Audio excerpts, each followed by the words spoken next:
Putin, Fotima, Sharofiddin. 4-qism. Yakshanba Putinning dam olish kuni. Bu kuni Savsan xonim unga ish buyurmas. Afrikalik dugonasi Rozalinni ko'rib kelishiga ham ruxsat berardi. Rozalin birinchi qavatdagi qariya ayolning uyida ishlaydi. Qariya unga juda yaxshi muomala qilardi. Rozalin inglizcha gapiradi. Putin qishloq maktabida fransuzcha o'qigan.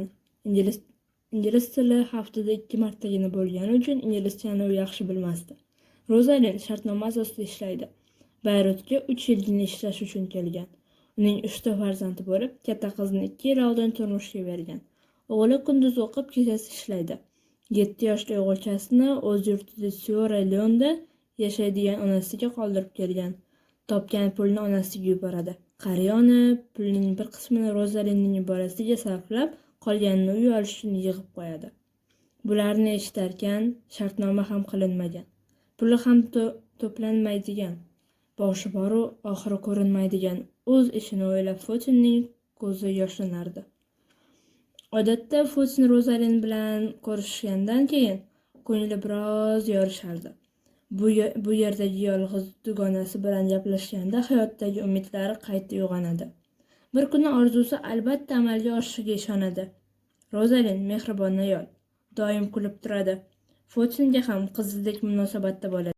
Putin shifokor bo'lish haqidagi orzusi va qo'shni yigitga bo'lgan hislari haqida unga aytgan. Bu sirni ikkisidan boshqa hech kim bilmaydi. Bugun 1987-yilning 1-fevrali. Putinning tug'ilgan kuni.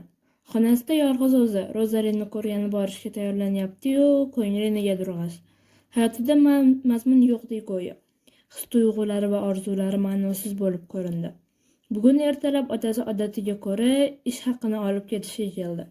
Otasi bilan xushlanmay ko'risharkan, haqqini sug'urib olib ketayotganini, hayotidan yana bir oyna yulib olishganini his qildi. Ota qizining tug'ilgan kuni 17 ga kirishini eslamadi ham.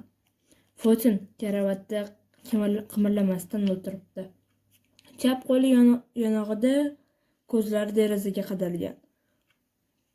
Ko'k osmon ko'rinadi, ammo yolg'izlik uning tiniqligini to'sib turgandek go'yo. Putin ko'p gaplarni hech kimga ayta olmasdi. G'am tashvishini Rozalin bilan bo'lishay desa, hamma gapni inglizchada gapirish kerak bo'lardi. Lekin buncha ko'p so'zni bilmasdi. Qishloqda yashaganda maktabda, mahallasida ko'plab dugonalar bo'lardi. Kuni bo'yi birga edilar. Darslarini qilib bo'lib, onalariga uy ishlarida yordam berishardi. Oshxona ishlari, uy tozalash, ukalariga qarashda yordam berib turgandan keyin kechasi bir-birlarining uyiga borar edilar. Darol Putinning eng yaqin dugonasi edi. His-tuyg'ulari va sirlarini unga aytardi.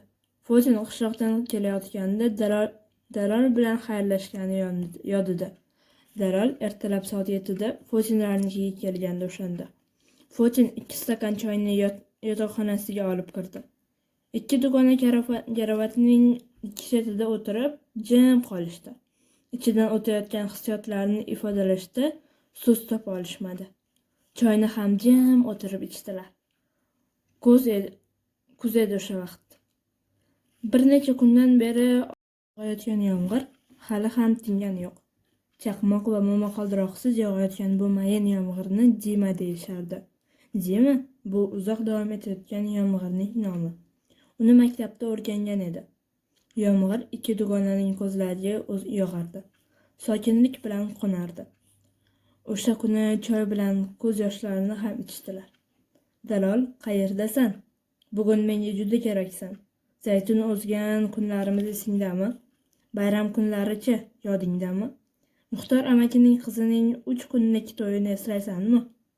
Uyimiz oldida ertalabgacha gaplashib o'tirar edik. Keyin oyoq uchida yurib uyga kirardik. O'zimizni uxlagandek ko'rsatar edik. Bilib qolishsa jazolanardik. Bularni eslaysanmi? Qanday damlar edi-ya? Putin boshqa dugonalarning ismini ham eslab turardi. Hayfa, Hanon, Zaynab, Zuho, Yasmin, Batul, lekin ularning ko'rinishi biroz yodidan chiqqandi. Xayoldan Yasminning shaklini ko'z oldida keltirib ko'rdi. Lekin 2 soniyadayoq Hanonning shakliga aralashib ketdi.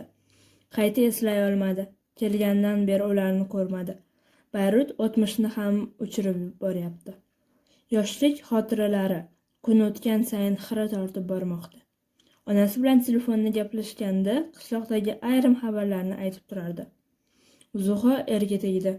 Qo'shni kelin 5-farzandini tug'di. Ukang yong'oqdan yiqilib oyog'i sindi. Shu lahzalarda yana o'tgan hayotini gavdalantirib o'tiribdi.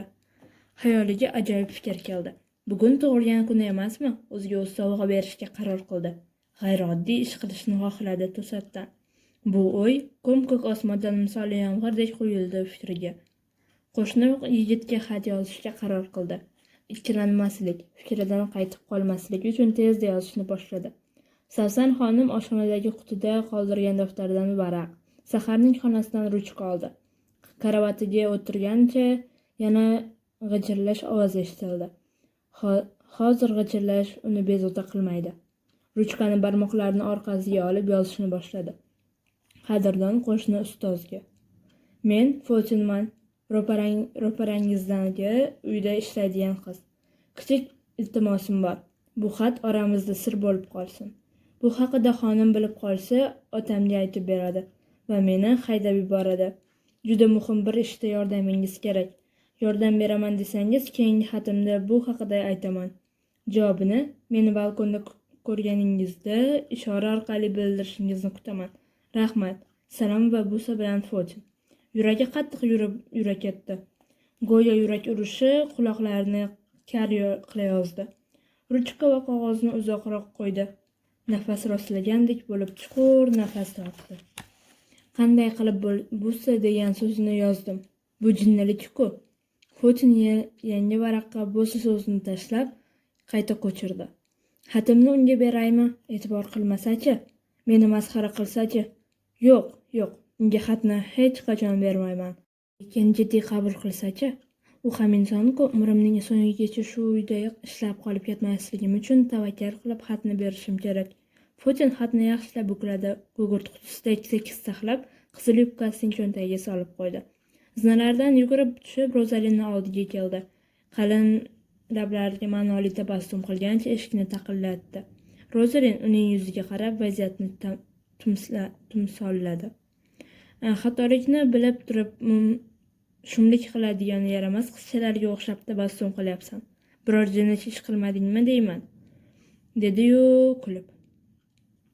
Ha, to'g'ri topdingiz, lekin hali qilmadim.